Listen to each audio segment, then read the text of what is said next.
अस्सलाम वालेकुम वियर्स, औज़ु बिल्लाहि मिनश शैतानिर रजीम, बिस्मिल्लाहिर रहमानिर रहीम। अल्लाहुम्मा सल्लि अला मुहम्मद व अला आलि मुहम्मद कमा सल्लैता अला इब्राहीम व अला आलि इब्राहीम इन्नका हमीदुम मजीद। अल्लाहुम्मा बारिक अला मुहम्मद व अला आलि मुहम्मद कमा बारकता अला इब्राहीम व अला आलि इब्राहीम इन्नका हमीदुम मजीद।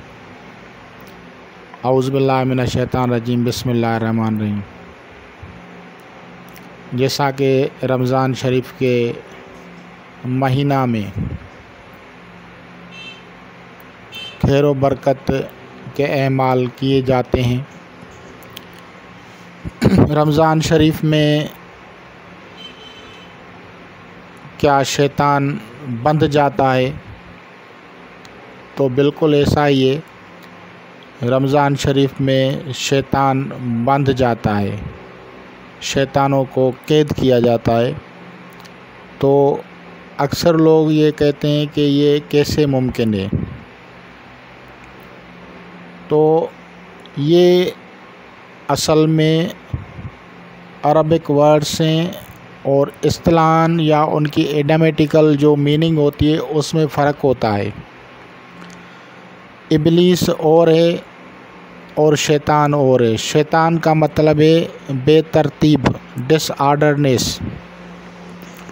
तो आप लोगों ने देखा होगा कि जब रमज़ान शरीफ का महीना आता है तो जो नमाज, इबादत और रियाज़त में डिसऑर्डरनेस पैदा हो जाती है, वो सब ख़त्म हो जाती है और लोग बाजमात नमाज पढ़ते हैं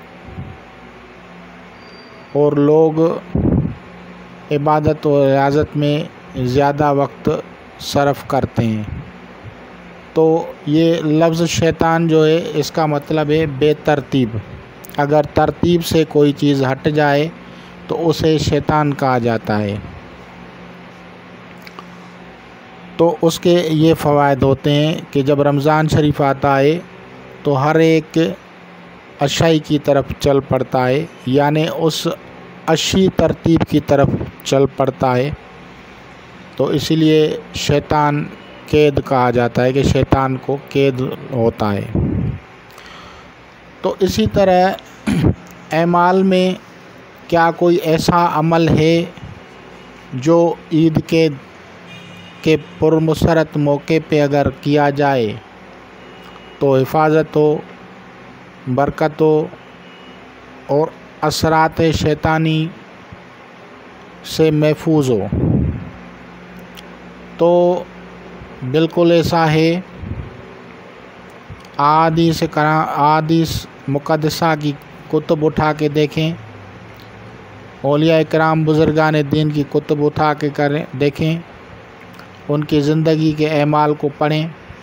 आप लोगों को उनकी ज़िंदगी में जैसा कि दूसरी इबादत रियाज़ात भी मिलती हैं, लेकिन उनमें एक ऐसी सूरह मुबारका का तज़किरा भी मिलेगा जिसके पढ़ने से दज्जाल के फितने से इंसान महफूज रहता है, हिफाजत होती है। और वो सूरह मुक़द्दसा बहुत मशहूर है और उसके असरात अटल हैं। और अमूमी ईद जो है जुम्मतुल मुबारक को कहा गया है, अमूमी ईद का दिन जुम्मतुल मुबारक को कहा गया है। अगर एक जुम्मे को आदमी सूरह कहफ को पढ़ ले तो वो दूसरे जुम्मे तक ज़ेरे नूर रहता है, उसके ऊपर एक नूर होता है जो उसकी हिफाजत करता है। उसके माल, इमलाक, जान, घर, मकान, सेहत, सलामती सब की हिफाजत होती है। और उस से जो है दजाली क़ुव्वतें, फितने, शयातीनी असरात, हसद, मकर, फ़रेब, जिस तरह की भी आप लोग बुराइयां समझते हैं इस दौर में, उन सब से हिफ्ज़ व अमान में आदमी रहता है। کیونکہ جمعۃ المبارک مثل عید ہے، عمومی عید ہے، لیکن خصوصی عید جیسے رمضان شریف میں عید الفطر، رمضان شریف کے بعد عید الفطر منائی جاتی ہے پہلی شوال کو، یا 10 ذوالحج کو عید الاضحیٰ منائی جاتی ہے، یا کوئی اور بڑے دن جو ہوتے ہیں، بڑے تہوار جو ہوتے ہیں اسلامی نقطۂ نظر سے، ان دنوں میں اگر سورہ کہف کو پڑھا جائے تو بالکل حفاظت ہوگی۔ اور یہ میں آپ کو صرف احادیث کے حوالے بھی دیے ہیں، لیکن یہ میرے اپنے مشاہدات بھی ہیں، وہ سب کیونکہ شیئر نہیں کیے جا سکتے، تو صرف آپ لوگوں کو میں یہ بتا رہا ہوں کہ احادیث کے کتب کو آپ دیکھ لیں، وہاں پہ آپ کو فضائل سورہ کہف نظر آ جائیں گے۔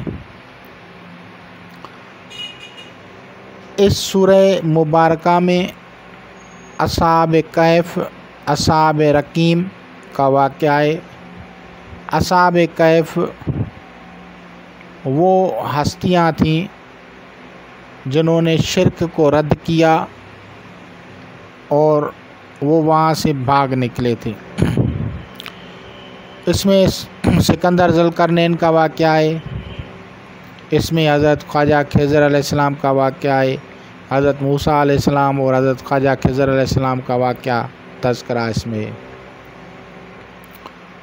تو اس کے پڑھنے سے حفاظت ہوگی، دجال کے فتنے سے آدمی محفوظ رہے گا، اور اس کے علاوہ مختلف قسم کے اعمال اس صورت سے دوسرے بھی روایت ہیں، لیکن جس کو کوئی عمل بھی نہ آئے تو اس سے بھی بہتر یہی ہے کہ صرف آپ خالصتاً قرآن مجید کو عید کی رات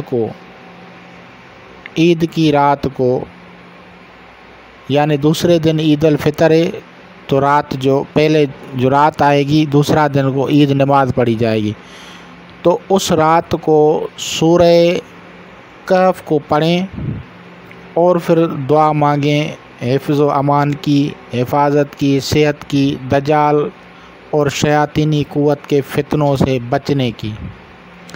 اور اگر آپ یہی دعا، یہی صورت اگر آپ ذوالحج کے مہینے میں پڑھتے ہیں تو پھر جس دن عید ہوگی، عید نماز پڑھی جائے گی، تو جو رات پہلے آئے گی یعنی پہلے رات آئے گی بعد میں عید نماز ہوگی، اس رات کو آپ یہی صورت پڑھ کے اور پھر آپ دعا مانگیں۔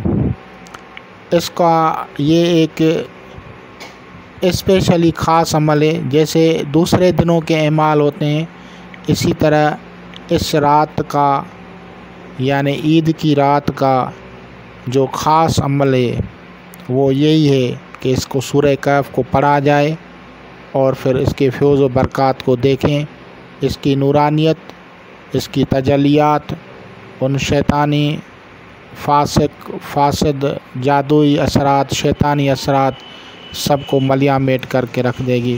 انشاءاللہ تعالی العزیز آپ لوگ اس سے استفادہ کریں گے۔ خدا حافظ۔